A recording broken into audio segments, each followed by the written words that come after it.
大家好呀，这里是犀利，我们继续更新战舰世界的舰长加点，以及船只配件的攻略，并向大家介绍简单的新手项玩法。今天我们介绍的是美国驱逐舰。美国驱逐舰属性均衡，不管是炮击还是鱼雷，都有不错的输出。当然，全能的另一种表达方式就是全都不是顶尖的。不管是掩蔽还是鱼雷，亦或是炮击的弹道，落弹时间都不是顶尖，甚至到了7级才能隐身释放鱼雷攻击。不过美区最大的优点就是优秀的烟雾，比其他国家优秀了不止一筹。当然，新出的美区2线则没有这些缺点，除了隐蔽稍差，其他方面都很不错。现在我们看一下船长。美国有5个特殊舰长，除了做任务获取的哈尔西之外，2个在兵工厂，2个是2000年冰球舰长活动获取，1个做任务白嫖，1个氪金开箱。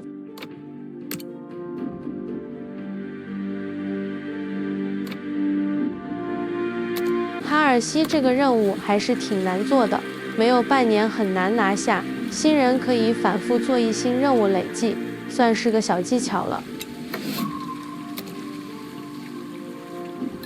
航母新人用冰球舰长增加飞机血量，老司机用哈尔西打出支援可以减少20%整备时间。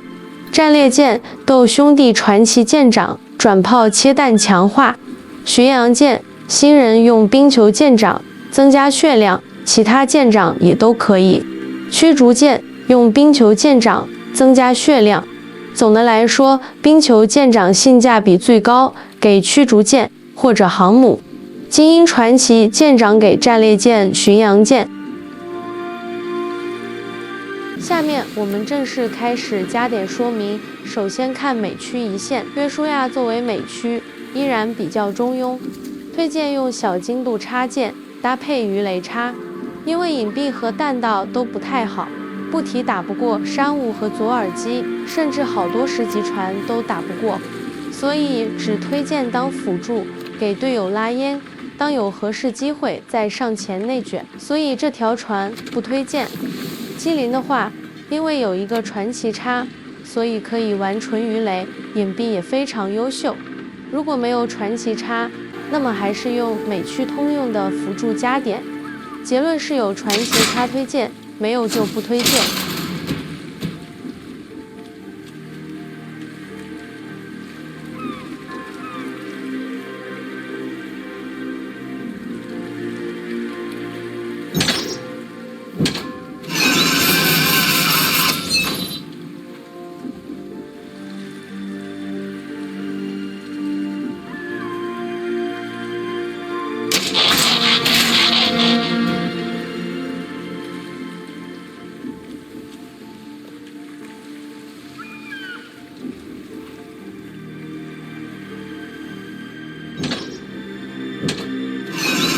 Stations! That's what humans say, right?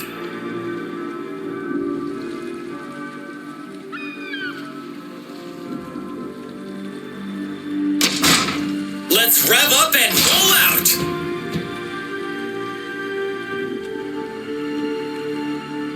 之后所有低级美区都推荐用这种加点方式升级。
北区2线来说，因为炮击属性极其优秀，加上可多次开关的发烟器射击，使得它在内卷上特别优秀，建议全炮击加点。基本打法就是亮到对方后，逼迫对方还击，这时候你拉烟隐身，让对方长亮，这时候你就可以白嫖对方伤害。当然，这条船的最大弱点是烟雾生成比较慢，即使是倒船或1/4速度行进，也会落实出烟雾范围被敌方点亮。总体来说是很不错的内卷驱逐舰。只有9级、10级有半生涂装 ，WG 还是太懒了。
萨莫斯这个绝版金币船我还没有，曾经上架2次，一次6万金币，第2次拍卖3万钢。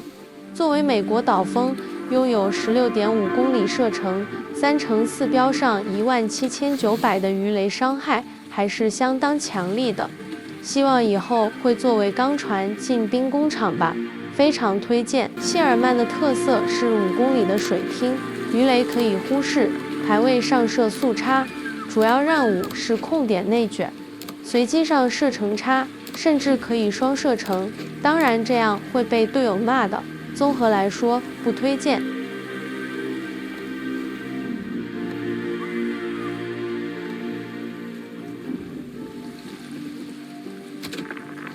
赫尔是挺有意思的一条科研船，特色是15%的加力。7公里防空圈，中外圈防空伤害爆炸，可以瞬间蒸发一整队飞机，弹道也很不错，点火率很高，14%。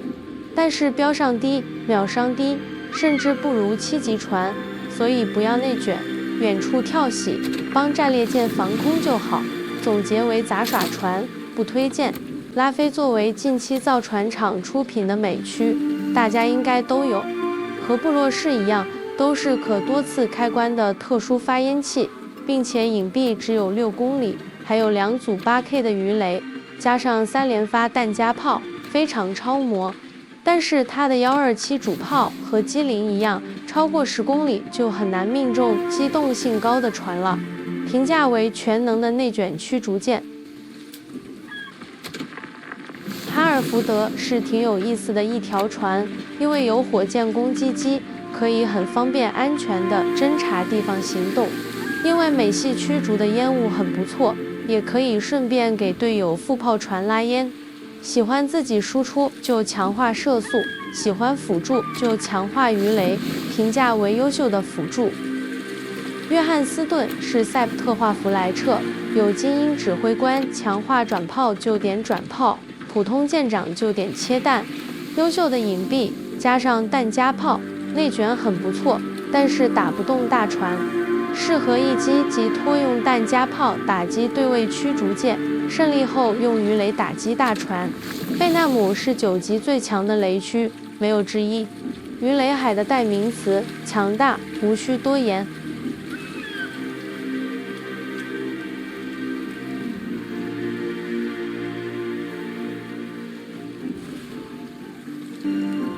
布莱特士维2同时有雷达和烟的驱逐舰，雷达时间是欧区2线的2倍。虽然弹道不太好，但是隐蔽优秀，在内卷和控点方面相当强力。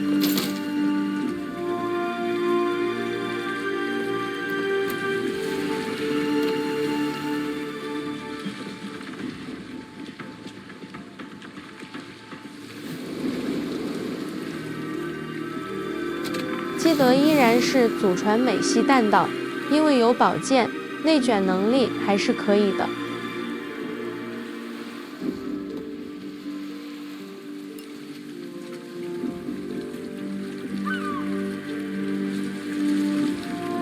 西姆斯掩蔽有 6.6 公里，不太好，即使选择10公里的鱼雷配件，也不推荐玩。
莫纳汉有 A 船体的炮击流和 B 船体的雷击流，建议玩雷击。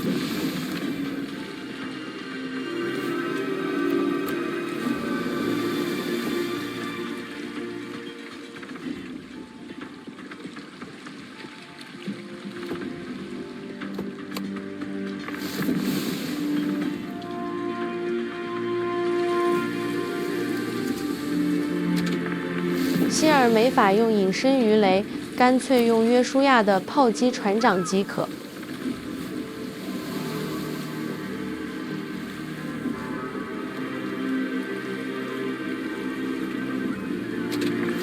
史密斯则用雷击加点。